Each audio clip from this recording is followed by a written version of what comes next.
마지막 코너 빅픽처입니다. 토마토 투자클럽 신기수 전문가입니다. 안녕하세요. 네, 안녕하세요. 신기수입니다. 우리 증시 지루하게 3천선, 1000포인트 왔다 갔다 하는 것만 보고 있으면은 요즘에는 또 미증시 많이들 놓치시는 분들도 계시더라고요. 오늘 큰 그림에서는 미증시를 기본으로 해서 우리 증시의 어떤 방향성을 나타낼지 큰 그림 그려보겠습니다. 요즘에 미증시 분위기 어떤가요? 흐름 좀 봐주세요. 네, 미국 증시도 사실 만만치 않게 변동성이 있었죠. 반등하는 듯 하다가 또 꼬꾸라졌다가 또 추가 하락하는 듯 하다가 다시 또 올라오고 하는 이제 이런 흐름들을 지금 가져가고 있는데요. 어쨌든 이제 그 하락하는 부분에서 지난번에 이제 크게 하락할 때는 11월 달, 그때 이제 그 중순 이후로 크게 하락할 때는 오미크론 발로 이제 하락을 했다가 또 괜찮다 이러면서 또 반등이 나왔다가 또 그 FMC 끝나고 나서 이제 또 반등이 나오고 또 그러다가 또 갑자기 또 오미크론 확산된다 그러고 또 내려가고 뭐 이랬는데 사실 이제 이 구간에서 꼭 오미크론만 있었던 건 아니고요. 중국이 이제 지준율을 인하를 한 부분이 있죠. 그 부분이 이제 중국이 경기 상황이 오죽했으면 지준율을 또 인하를 했을까. 미국 같은 경우에는 긴축을 지금 들어가고 있는데 경기가 얼마나 안 좋을 것 같으면은 또 돈을 푸는 정책을 쓸까 이러면서 경기에 대한 불안감들이 또 확산이 됐던 부분들이 작동했던 부분들이 있고요. 또 이제 오미크론이 뭐 그 갑작스럽게 사망자도 나오고 이렇고 또 뭐 네덜란드 뭐 셧다운 또 영국 같은 경우에도 이제 입국 제한 뭐 들어갈 것 같고 이런 소식들이 들리면서 또 하락했다가 하락했던 부분들 또 이제 하락할 때 보면 또 이제 또 이런 부분들도 있죠. 바이든 예산이 불발 가능성이 있다라는 이제 골드만삭스의 리포트 때문에 또 하락했던 부분들 이런 부분도 또 있습니다. 근데 또 보면은 어제는 또 이제 급반등이 나왔어요. 나스닥 같은 경우 2%가 넘게 급반등이 나왔는데 또 어제 이제 약간 좀 이제 반전의 어떤 느낌이 좀 있습니다. 이제 바이든이 어제 이제 성명서 발표하면서 이동 제한 추가 조치 없다라고 그랬고 3월처럼 또 셧다운 이런 것도 없다라고 그랬고 또 한 가지는 예산안이 이제 불발 아니다. 그 예산안 통과 가능성이 있다. 뭐 이러면서 시장은 또 이제 안도성을 또 급등을 또 하고 있습니다. 그러니까 지금 같은 시장에서 뭐 엄청나게 지금 뭐 그 호재도 없고 또 악재도 없는 이런 이제 상황에서 단발적인 이슈들이 시장의 투심을 좀 많이 흔들면서 일어나는 이제 변동성이 아닌가 뭐 이렇게 좀 생각을 하고 있습니다. 네. 10월, 11월은 이 미증시와의 디커플링이 굉장히 극심했잖아요. 그래서 미증시 오를 때도 우리 증시는 지지부진했는데 요즘 들어서는 슬슬 영향이 좀 오는 듯 보입니다. 다시금 커플링으로 돌아간 건지 미증시 흐름 따라서 우리 증시도 갈 수 있을지 이 부분은요? 네, 지금 일단 말씀하신 대로 요 근래 보면은 이제 우리 증시도 미국 증시하고 비슷한 흐름인데요. 특히나 이제 그 시가 부분에 있어서는 미국 증시의 전날에 이제 종가 영향을 받아서 전날 종가가 좋았으면 시가도 좋고 뭐 그다음에 장중 흐름은 이제 미국 선물 시장의 흐름을 따라가고 이런 형태가 이제 지속되고 있습니다. 근데 이제 지금 시장에 관련해 가지고 방향성을 지금 논하려면 여러 가지를 좀 봐야 되는데 일단 오미크론이라든가 뭐 테이퍼링 이런 것들은 이제 이미 소화가 좀 된 듯이 보이죠. 그래서 그런 것들은 시장에 앞으로 이제 당분간 좀 영향을 많이 미치지 않을 것 같고요. 그럼 대기 중인 뭔가 좀 불확실성의 요소가 있느냐 그러면은 그런 것도 딱히 없고, 호재가 있느냐 그러면은 호재거리도 또 딱히 또 있지도 않은 것 같아요. 그래서 지금은 기술적인 움직임의 구간으로 좀 봐야 될 것 같고요. 나스닥 같은 경우에는 요번에 보시면은 이제 그 추세선 추세선 그 하단까지 이 추세선이 언제부터 형성이 된 거냐면 3월 달부터 형성이 된 거거든요. 딱 하단까지 내려왔다가 다시 반등이 딱 정확하게 나왔습니다. 그래서 기술적으로 본다면은 나스닥 같은 경우에는 또 15,500선 정도까지 올라가면은 그러면 또 이제 저항을 또 맞이하게 되거든요. 15,500선에서 뚫고 위로 바로 올라갈 수 있을까 부분은 조금 좀 보수적으로 보는 게 좋습니다. 15,500에서 다시 또 밑으로 내려왔다가 또 이제 올랐다 하는 정도의 횡보 정도 장세를 좀 예상을 좀 해볼 수가 있겠고요. 나스닥이 그런 움직임을 보인다면은 이제 코스 키 기준으로 봤을 적에 1차는 코스피가 이제 어느 정도 갈 거냐 싶으면은 한 3,050 정도 이번에 나왔던 이제 박스권의 고점 부분이죠. 그게 1차 정도 될 것 같고 이제 삼성전자가 조금 더 탄력 있게 좀 움직여 준다면은 그러면은 코스피도 따라서 올라가면서 3,150도 한번 노려볼 만 합니다. 그래서 일단 3,050을 넘는 게 일단 관건으로 보입니다. 그래서 이런 정도의 기술적인 흐름 정도를 지금은 예상을 할 수 있을 뿐이지 과연 방향성이 어떻게 될지에 대해서는 지금으로서는 사실 좀 안개 속에 있고요.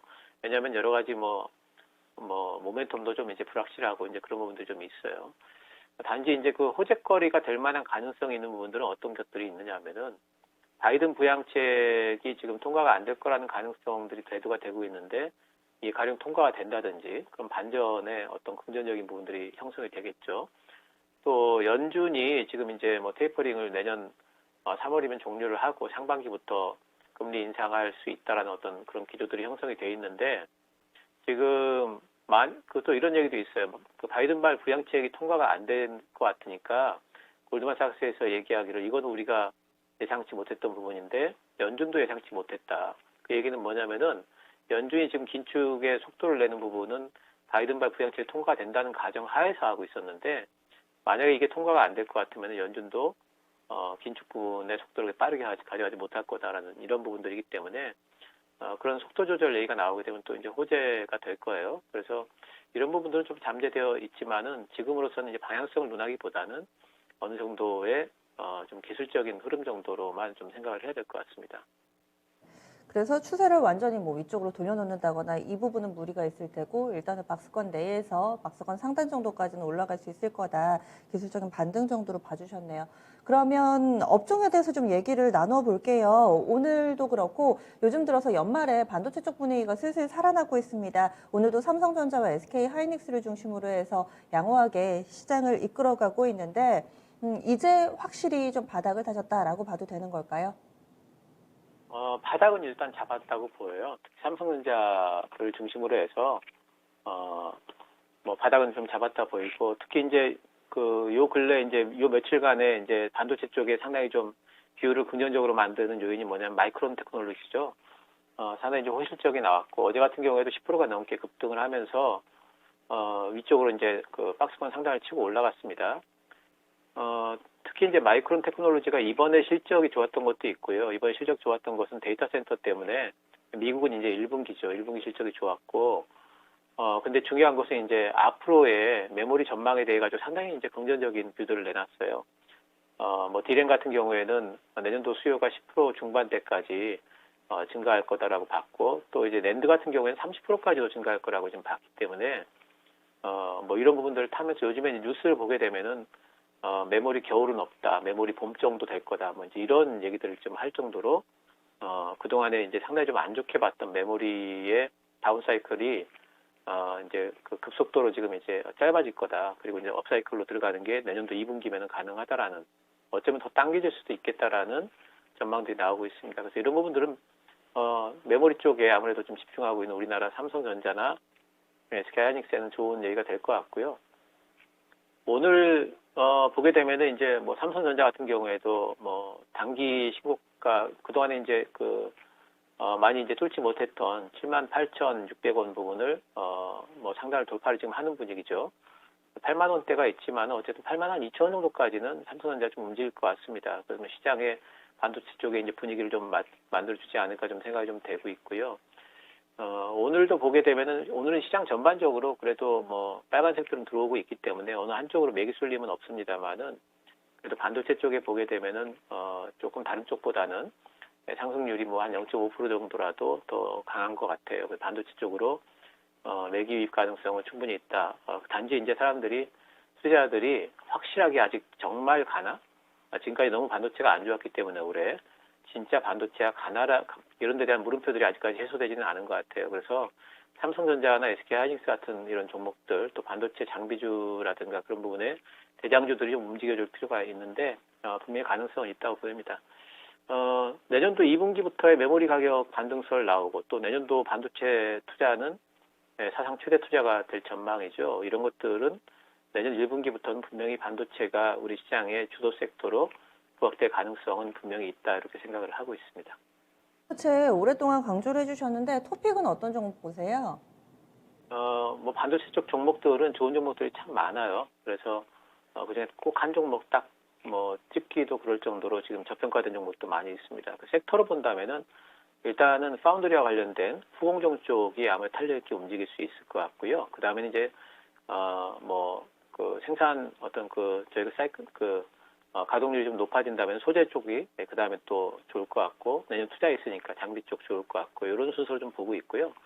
낸드 쪽의 전망이 좋기 때문에 종목으로 본다면 테스 같은 종목이 낸드 쪽에 직접적인 수혜를 받을 수 있고, 또 엑시콘 같은 경우에는 비메모리 쪽으로도 장비 개발을 하고 있기 때문에 DDR5라든가 테스트용 장비거든요. 엑시콘은 테스트용 장비 쪽으로 괜찮을 것 같고, 아비콘전자 같은 경우에는 DDR5 쪽으로 이제 메탈 컨덕터 같은 것들 거의 들어가기 때문에 이런 부분에서 조금 움직이기 시작한다면 조금 더 탄력적으로 움직일 수 있는 부분들이 아닐까 관심을 가지고 있는데, 이 종목들 아니라도 좋은 종목들 많으니까요. 골라보실 만합니다. 네. 그러면 전체적으로 투자 전략 어떻게 세워볼까요? 예, 오늘장 큰 그림은 이제 길게 보면 쉽다 이렇게 말씀드렸습니다. 길게 지금 짧게 보면은요 방향성이 없기 때문에 참 어려워요. 하지만은 내년도의 실적 전체를 놓고 보게 되면은 분명히 올라갈 종목들은 눈에 이제 잘 보이는 그런 국면이고, 저평가되어 있는 종목도 많기 때문에 고르기가 쉽습니다. 지금은 짧게 수익을 빨리빨리 내려고 하시면은 오히려 좀 매매가 좀 꼬여요. 그래서 오히려 좀 여유 있게 가져가시다 보면은 생각보다 빠르게 또 이제 올라가는 구간이 형성이 될 수가 있으니까 지금 그런 종목들을 골라보시면서 긴 호흡의 투자를 좀 권장드리고 싶습니다. 이 코너가 꼭 필요한 것 같아요. 이렇게 가까이서도 봤다가 시장을 멀리서도 봤다가 다양한 시각에서 또 안정적인 투자를 하실 수 있도록 오늘도 이렇게 중심 잘 잡아주시네요. 말씀 고맙습니다. 네, 감사합니다.